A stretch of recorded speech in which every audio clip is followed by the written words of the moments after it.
Okay, thank you for the organizing committee to giving me the opportunity to present my work today. As was mentioned, I'm going to talk about my imaging approach to evaluate the coupling between cardiac pulsation and perivascular CSF motion. I don't have any financial disclosures. So my research focuses on the cerebral spinal fluid flow throughout the brain.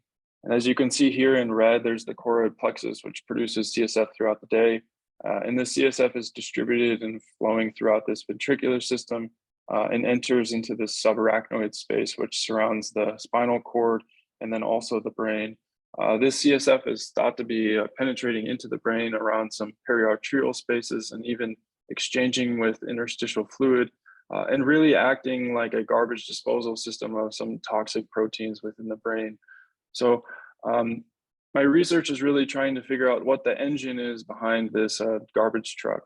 If you think of analogous fluids within the body, like the blood has the heart, which is really its main engine, but the CSF doesn't have a dedicated engine. So some of the recent research has shown that cardiac pulsations, which are basically the pulsations of the blood vessels from the contractions of the heart, may be producing some of the CSF flow. Respiration may also be a contributing factor to the distribution of CSF, and low frequency oscillations, which are basically very slow vasoconstrictions and vasodilations of the cerebral blood vessels. So my research really focuses on this cardiac pulsation portion of the CSF flow, and that's what I'll be talking about. For my research, I really focus on the large cerebral arteries and peal arteries, and these arteries are these peal arteries are going along the surface of the brain and in the subarachnoid space and have a perivascular space surrounding them. And the CSF is actually located within this perivascular space. And in this animal study, they did a very good job at demonstrating that some of these pulsations induced in this vessel may be a major contributing factor to this CSF flow and motion within this perivascular space. So this was done in animal models using invasive 2-photon microscopy. So there's still limited data in humans on trying to measure this interaction and coupling between the vascular pulsations and CSF flow. So in my lab group, we've worked on one imaging technique to try to assess this perivascular CSF flow.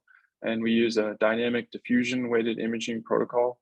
Here we'll go along 3 cardiac cycles and you'll see increases in perivascular CSF flow around these arteries shown in yellow here.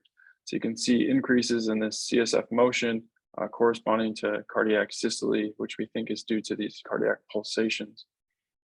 A major strength of this technique is that it's non-invasive way to measure this perivascular CSF motion in humans. But one of the weaknesses is that it doesn't include any information on how the vascular system is influencing this CSF motion. So the majority of my research goal is to try to incorporate a measure that's sensitive to these changes in hemodynamics and see how it's coupled to this perivascular CSF motion. So to do this, we used 2 imaging techniques. The first imaging technique was what I just showed, the dynamic diffusion weighted imaging. And we built an algorithm to automatically segment some of these perivascular spaces in these large cerebral and peal arteries. And if we take the mean waveform or diffusion coefficient waveform and realign to 1 cardiac cycle, we can see increases in this perivascular CSF motion, which is relating to cardiac systole, and decreases in diastole. And then right after this scan, we can complete a resting state fMRI scan and also develop an algorithm to automatically segment some of these larger cerebral and peal arteries. Here you can see branches of the MCA and maybe the ACA here. And we can take mean waveforms within a cardiac cycle and really see how this fMRI signal is changing throughout one cardiac beat. In this map, we're really in the arterial rich region, and the change in oxygenation is not occurring. So we don't have traditional bold signal. And we think that this signal is related to changes in cerebral blood volume that's occurring throughout a cardiac cycle. And then lastly, we take the derivative of this fMRI signal. we really get a surrogate measure of how these arterial wall velocities are changing throughout one cardiac cycle. So we can really take these three waveforms and curves and try to come up with a plausible model of how the vascular system is coupled to this increase in perivascular CSF flow. So to start this, we basically did an analysis looking at where these peaks in these waveforms are occurring and how they're related and coupled. So the first peak that we get is a peak in the arterial wall velocities. And this is occurring because of the arrival of the cardiac pressure wave, which travels along the arterial wall and pushes the arterial wall outward and causes a large increase in these wall velocities. Right after this peak, you see an increase in this perivascular CSF motion. And we're proposing that this increase in motion is in direct relation to or coupled to this increase in vessel wall velocities. So this motion is probably, the CSF is probably flowing along these arterial walls. And lastly, we see a peak in the cerebral blood volume that occurs within a cardiac cycle. In these three waveforms and events are actually very closely related to what has been seen in the animal models, where they saw the first an increase in vessel wall motion preceding an increase in perivascular CSF motion and concluding with a peak in cerebral blood volume. So we went on to study this a little bit more in a larger cohort.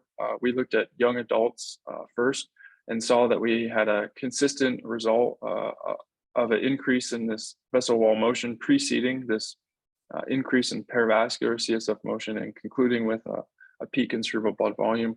And then we went on to look at this in an older population, older elderly individuals, where we saw that these first two events were actually very similar to the young adults, where we have an increase in vessel wall motion preceding this increase in perivascular CSF flow. But we interestingly observed some very stark changes later on in the cardiac cycle, and we went on to propose an alteration to the model because of this observation. So in the first two events where we had this increase in vessel wall motion and increase in perivascular CSF motion, we didn't see any differences between young adults and elderly subjects. So we kept the model the same. But where we did observe differences was kind of in this third series of events. And here you can see this a secondary increase in vessel wall velocities, or even like a broadening of these vessel wall velocities. And this corresponded very closely to this second peak in perivascular CSF motion. And we went to the literature to figure out maybe what would be causing this. And we're proposing that it's related to a very well-known phenomenon of a backward propagating wave. This backward propagating wave travels in the opposite direction of blood flow and is actually a reflection of downstream changes in branch points or downstream change in arterial stiffness that's causing this reflection. It travels in the opposite direction of blood and pushes the vessel wall outward even more. And we think that it may be causing some backward motion of this perivascular CSF. And you may wonder why this backward wave is causing these increases in signals, but this is because the imaging techniques that we use are insensitive to the direction of motion. So any increase in motion, even if it's backward, will cause an increase in signal in both the fMRI and the diffusion weighted imaging approaches. So this is a good summary on some of the qualitative aspects of our model and what we've been coming up with.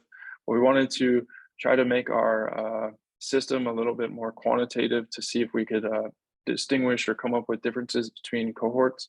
And what we came up with was measuring this delay time between waveforms. So here you can see a delay in basically the phase of the cardiac cycle from the derivative of the fMRI and the dynamic diffusion weighted imaging. And in layman's terms, this basically is the delay between peak vessel wall motion and peak CSF motion observed in our imaging. We also have delays between the dynamic diffusion weighted imaging and the fMRI, which is related to difference in the phase between the peak CSF motion and cerebral blood volume. And lastly, we can look at just the fMRI related curves, which are related to the difference between phase and the peak vessel wall motion and when the peak cerebral blood volume occurs within the cardiac cycle. So when we looked at this, these there's phase delays in these two cohorts.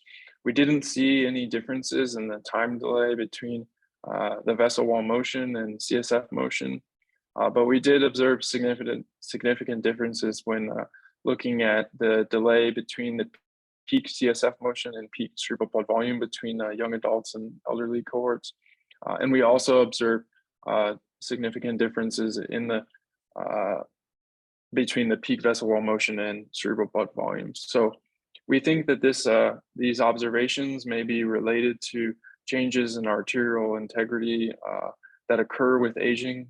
It's pretty established that as we age, we get an increase in arterial stiffness, and this increase reduces compliance of vessels, maybe contributing to an increase in that backward propagating wave that we're proposing.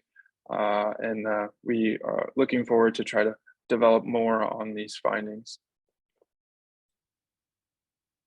So to conclude, we've developed a non-invasive imaging approach to look at the coupling between the vascular system and this perivascular CSF flow seen here. We've also observed how these waveforms change and are altered as we age. And we think that this imaging protocol and technique is very clinically feasible because we can complete both of those sequences in under 10 minutes. And actually all of our segmentation and data analysis is automated. And we think that this may provide a potential insight to how vascular related pathologies may be altering that perivascular CSF flow seen in humans. So I'd like to thank my two advisors, Drs. Chu-Ting Nguyen and Yuji Tong, and everyone at Purdue University and Indiana University School of Medicine that helped me with my research. Thank you.